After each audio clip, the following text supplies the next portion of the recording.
आपको ऐसे सीन दिखाई दिए होंगे। यहाँ गए होंगे तो आपको जंगल मिला होगा और इस जगह गए होंगे तो आपको पार्क, गार्डन, ये चीज़ें मिली होगी। क्योंकि आप कहीं भी शहर में रहते हो तो पार्क के अंदर, गार्डन के अंदर या घर के अंदर भी बगीचा लगा लेते हो, और यदि बाहर पिकनिक के लिए जाते हो तो कहीं जंगल में जाते हो। तो बच्चों, इन चीज़ों में देखते हैं कि इन दोनों में आपको क्या अंतर दिखाई दे रहा है। तो आप कहोगे कि सर जो ये पार्क है, गार्डन है, इसको तो हम क्या करते हैं, खुद तैयार करते हैं। इसमें हमने घास लगाई है, इसके हमने पेड़ पौधे लगाए हैं चारों तरफ, फिर लोग यहाँ पे क्या आते हैं, घूमने के लिए। और जो ये जंगल है सर, इसके अंदर जो वनस्पति है, ये पेड़ आपको दिखाई दे रहे हैं लंबे लंबे, ये अपने आप में उगते हैं, अपने आप में वृद्धि करते हैं और अपने आप में बढ़ते हैं।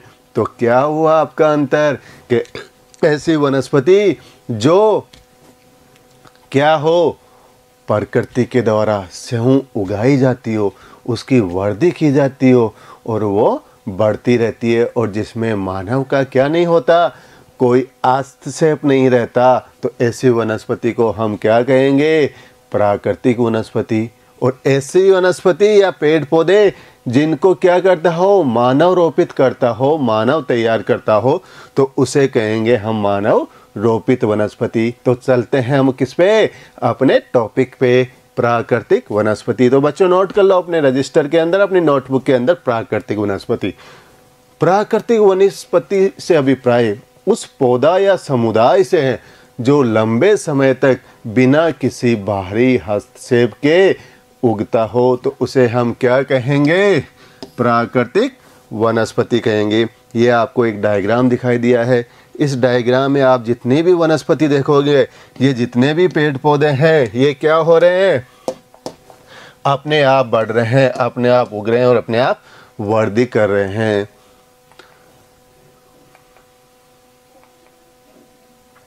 प्राकृतिक वनस्पति में अब हम क्या शामिल करेंगे, पेड़ पौधे, घास, झाड़ियाँ। ये देखो, ये जो पेड़ पौधे उग रहे हैं, क्या हो रहे हैं, अपने आप। ये जो घास लगी हुई है, ये भी क्या है, अपने आप। यदि यहाँ मानव निर्मित होती तो ये प्राकृतिक वनस्पति नहीं कहते, इसे मानव रोपित वनस्पति कहते। और ये झाड़ियाँ भी क्या हो रही है, अपने आप उग रही है प्रकृति में। तो ये क्या हुई, प्राकृतिक वनस्पति में क्या क्या, पेड़ पौधे, घास और झाड़ियाँ। ये देखते हैं आगे, इसकी विभिन्न प्रजातियां वहां पाए जाने वाली मिट्टी और जलवायु परिस्थितियों में यथासंभव स्वयं को ढाल लेती है। यानी ये जो वनस्पति है, जिस क्षेत्र में पाई जाएगी विशेष प्रकार से, उस क्षेत्र की मिट्टी और जलवायु के साथ क्या कर लेगी, समायोजन कर लेगी। अब हम देखेंगे क्या कि हमारे जो भारत में है कि अलग अलग क्षेत्रों में अलग अलग वन पाए जाते हैं। उन वनों का क्या कारण है, विभिन्नताओं के क्या कारण है। बच्चों आपने देखा होगा कि हमारा जो भारत है, इस भारत में क्या दिखाई दे रहा है आपको, ये क्षेत्र है, ये पूरा का पूरा क्या है आपका, हिमालय पर्वत है। ये आपका पूरा का पूरा क्या है, मरुस्थलीय भाग है। ये आपके तटीय मैदान है, ये पश्चिमी तट, ये पूर्वी तट। ये बीच में आपका पूरा का पूरा क्या है, पठारी क्षेत्र है। यानी देखा जाए तो हमारे भारत के हर हिस्से में अलग अलग जलवायु है, अलग अलग तापमान है, अलग अलग वर्षा है, मिट्टी की प्रकृति अलग है, धरातलीय स्वरूप अलग है, यानी अलग अलग स्थलाकृतियाँ हैं। तो इन अलग अलग स्थलाकृतियों के कारण हमारे जो भारत की वनस्पति पाई जाती है, वो प्राकृतिक वनस्पति भी क्या होगी, अलग अलग होगी। कुछ क्षेत्रों के हम प्राकृतिक वनस्पति देखते हैं कि उनमें अलग अलग पाई जाती है, फिर उनसे क्या करेंगे, हम विस्तृत रूप से विवेचना करेंगे। तो देखते हैं अलग अलग वनस्पति। हिमालय पर्वत पे क्या है, शीतोष्ण कटिबंधीय वनस्पति है। पश्चिमी ढाल पे कैसी है, पश्चिमी घाट और अंडमान निकोबार पे उष्ण कटिबंधीय वर्षा वन है। डेल्टाई क्षेत्रों में क्या पाए जाते हैं, मैंग्रोव या अनूप या ज्वारीय वन पाए जाते हैं। और राजस्थान के मरुस्थलीय क्षेत्र में आपको क्या मिलेगी, कांटेदार वनस्पति मिलेगी, झाड़ियाँ मिलेंगी। ये इस प्रकार की वनस्पति। तो हमने क्या देखा, अभी मैंने क्या बताया, हिमालय पर्वत में किस प्रकार की वनस्पति, शीतोष्ण कटिबंधीय। फिर मैंने क्या बताया था, पश्चिमी घाट और पूर्वी घाट, उनमें अंडमान निकोबार में उष्ण कटिबंधीय वर्षा वन, डेल्टाई क्षेत्रों में मैंग्रोव वन, और मरुस्थलीय क्षेत्रों में क्या, कांटेदार वनस्पति। अलग अलग क्षेत्रों में क्या हुई, अलग अलग वनस्पति। तो इन वनस्पति के जो भिन्नता के कारण अभी हमने चर्चा किए थे, उनको हम थोड़ा विस्तृत में देखते हैं कि इस भिन्नता की वनस्पति के लिए कौन से कारण महत्वपूर्ण है, जो इनकी जिम्मेदार है कि हर क्षेत्र में अलग अलग वनस्पति पाई जाती है। तो देखते हैं भिन्नता के कारण। पहला है मिट्टी।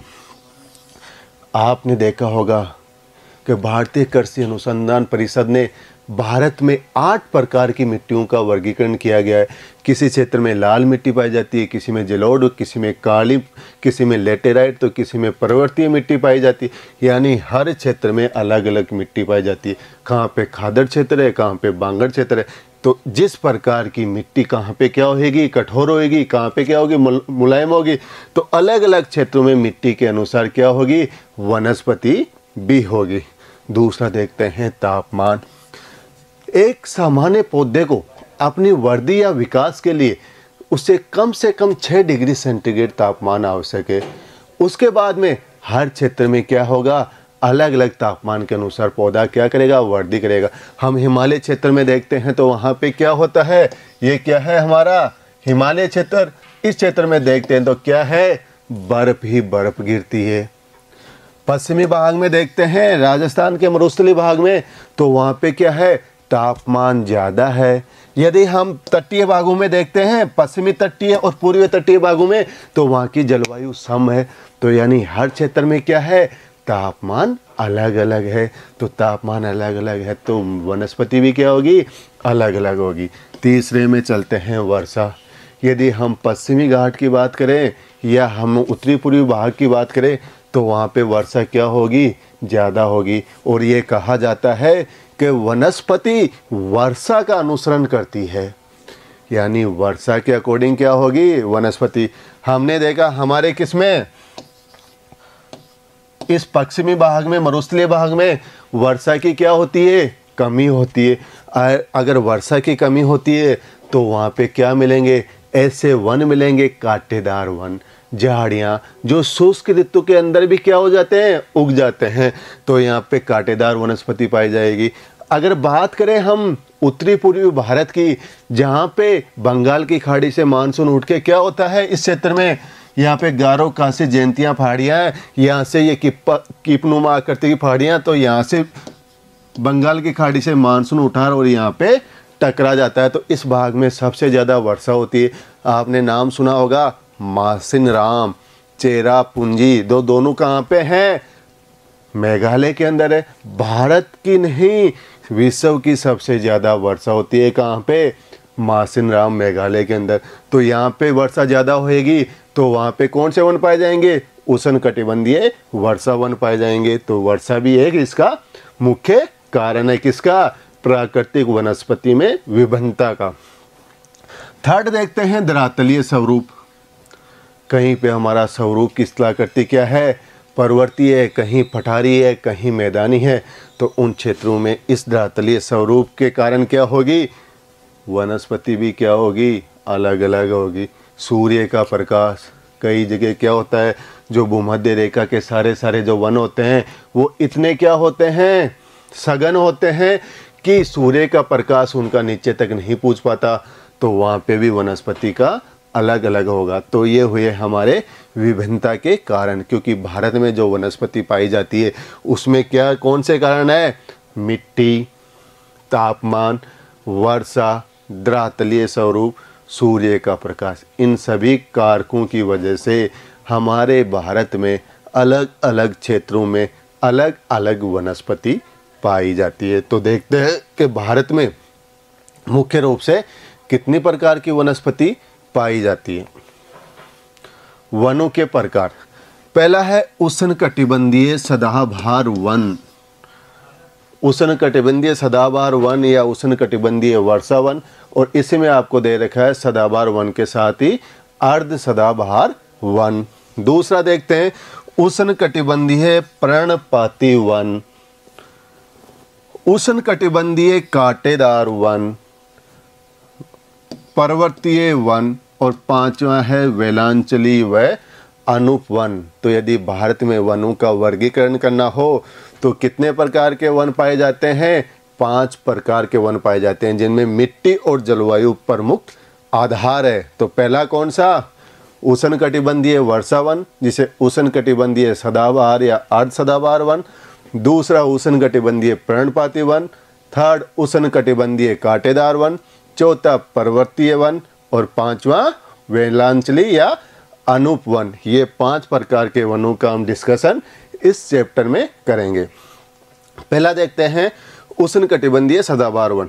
इनको पहले हम एक बार भारत के मानचित्र पे डिस्कस कर लेते हैं। तो प्यारे बच्चों तैयार हो जाइए अपना एटलस या मानचित्र लेके, जिसमें कौन से वन कहाँ कहाँ पाए जाते हैं। ये देखो आप, पहला देखा हमने उष्णकटिबंधीय सदाबहार या अर्ध सदाबहार वन, यानी ये है उष्णकटिबंधीय सदाबहार और अर्ध सदाबहार वन। यानी ये हमारा पश्चिमी घाट है, ये हमारा पूर्वी घाट है। इस पश्चिमी घाट के पास पास में यहाँ तक कौन से वन? पश्चिमी घाट के पश्चिमी ढाल पे उष्णकटिबंधीय सदाबहार वन।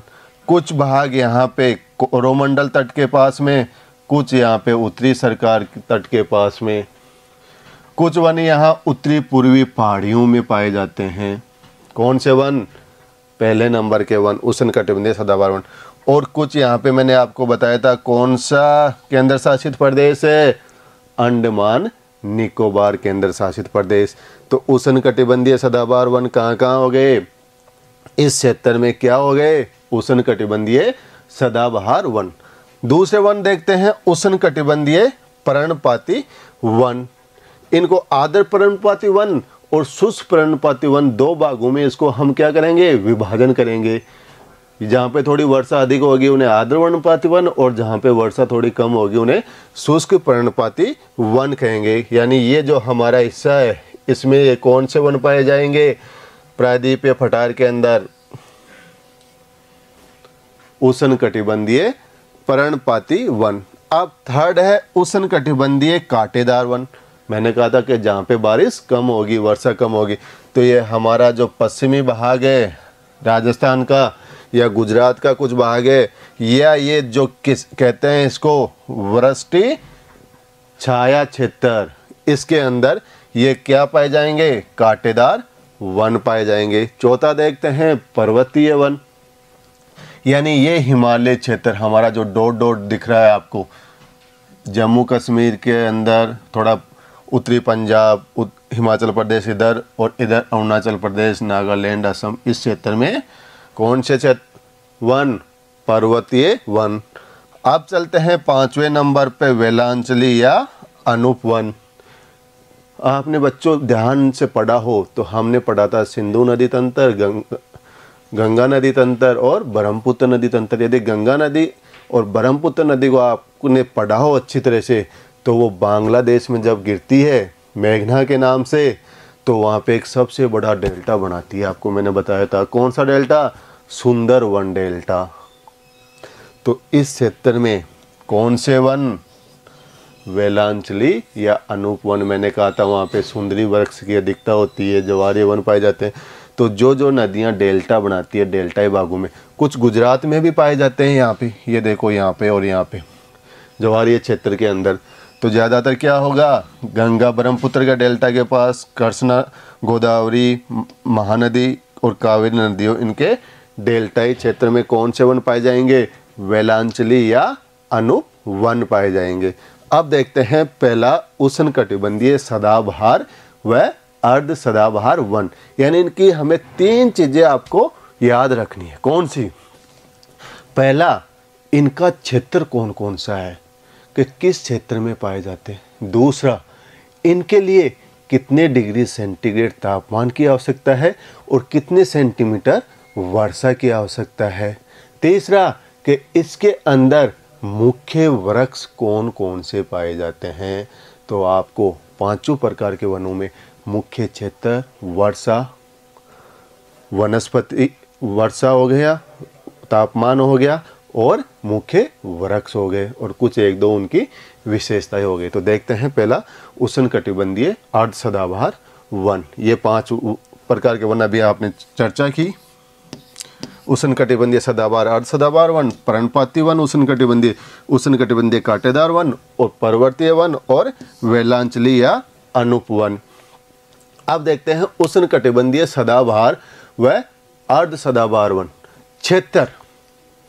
पश्चिमी घाट का पश्चिमी ढाल, क्या बताया था मैंने कि इसका पश्चिमी भाग का पश्चिमी ढाल क्षेत्र। उष्णकटिबंधीय ये सदाबहार और अर्ध सदाबहार वन, ये देखो यहाँ इस क्षेत्र के अंदर, इस क्षेत्र के अंदर, इस क्षेत्र के अंदर और यहाँ पे, तो कौन कौन से क्षेत्र हो गए इसके? पश्चिमी घाट का पश्चिमी ढाल, उत्तरी पूर्वी क्षेत्र की पहाड़ियाँ, अंडमान निकोबार द्वीप समूह, तमिलनाडु का कोरोमंडल तट, पश्चिमी बंगाल और उड़ीसा का तटीय भाग। तो ये किसके क्षेत्र हो गए? उष्णकटिबंधीय सदाबहार या अर्ध सदाबहार वन। पश्चिमी घाट का पश्चिमी ढाल क्षेत्र, तमिलनाडु का कोरोमंडल तट, पश्चिमी बंगाल उड़ीसा का तटीय क्षेत्र, उत्तरी पूर्वी पहाड़ी क्षेत्र और अंडमान व निकोबार। तो ये क्या हुए? उष्णकटिबंधीय सदाबहार अर्ध सदाबहार वन के क्षेत्र के भारत के इस हिस्से में इस प्रकार की वनस्पति पाई जाती है। इन्हें वर्षा वन भी कहते हैं। अब देखते हैं कि इन वनों के लिए कितनी सेंटीमीटर वर्षा चाहिए। यानी इन क्षेत्रों में 200 सेंटीमीटर से ज़्यादा क्या होनी चाहिए? वर्षा होनी चाहिए। यानी इन क्षेत्रों में क्या होती है? 200 सेंटीमीटर से ज़्यादा वर्षा होती है। तो इस प्रकार के वृक्ष यहाँ पाए जाते हैं। तापमान 22 डिग्री सेल्सियस से अधिक होना चाहिए। विभिन्नता के कारण देखे थे ना, आ रहा है ना, वर्षा, तापमान। और इन वनों में वृक्षों की लंबाई 60 मीटर या उससे भी अधिक होती है। अभी देखेंगे, आपको डायग्राम दिखाएंगे कि ऐसे वन, बहुत ऊंचे ऊंचे वन होते हैं। इन वनों की विशेषताएं देख लो। ये वन बहुत घने और लंबे होते हैं, जिस कारण सूर्य का प्रकाश क्या नहीं पहुंच पाता, धरती तक नहीं पहुंच पाता। पढ़ा था विभिन्नता का लास्ट रीजन सूर्य का प्रकाश। इनकी पत्तियां काफी चौड़ी होती है। इन वनों कठोर लकड़ी वाले वन पाए जाते हैं और ये वर्ष हरे भरे दिखाई देते हैं। यानी ये वन होते हैं, ये कठोर लकड़ी के पाए जाते हैं। आपको पता है तो लकड़ी क्या होती है? उष्मारोधी होती है। तो अंग्रेजों ने उस समय इन वनों का बड़े महत्व पे क्या किया था? वन उन्मूलन किया था, काटा था इन वनों को, क्योंकि रेलवे के अंदर स्लीपर बनाने के लिए और कुछ चीज़ों के काम के लिए इनके वनों को अंधाधुंध दोहन किया गया था। प्रमुख वृक्ष कौन कौन से इसमें देखो, एनी का पेड़ ये आपको दिखाया गया है। एबोनी या एबनी जिसे बोलते हैं, यह वृक्ष है। महोगनी, ये देखो लंबे लंबे 60 मीटर या उससे अधिक ऊंचाई पे महोगनी। और रोजवुड, आपको कई बार ये एग्जाम में क्वेश्चन पूछा जाता है कि 4 क्या देते हैं ऑप्शन, और कहा जाता है कि कौन सा उष्णकटिबंधीय सदाबहार वन नहीं है। तो आपको याद कर लो सदाबहार वन कौन कौन से हैं? एनी, एबनी, रोजवुड और महोगनी। अब देखते हैं अर्ध सदाबहार वन। अर्ध सदाबहार वन इन्हीं क्षेत्रों में पाए जाएंगे जहाँ पे वर्षा क्या होगी बच्चों? थोड़ी कम होगी। तो उन क्षेत्रों में किस प्रकार के वन?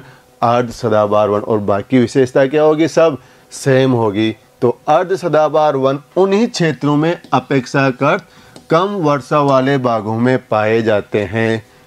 इनके प्रमुख वृक्ष साइडर, ये साइडर का वृक्ष है। होलक, ये होलक के पेड़ है लंबे लंबे। और ये केल के वृक्ष है। दिख रहा है इसके वृक्ष कौन से? साइडर, होलक और केल, ये केल के वृक्ष है।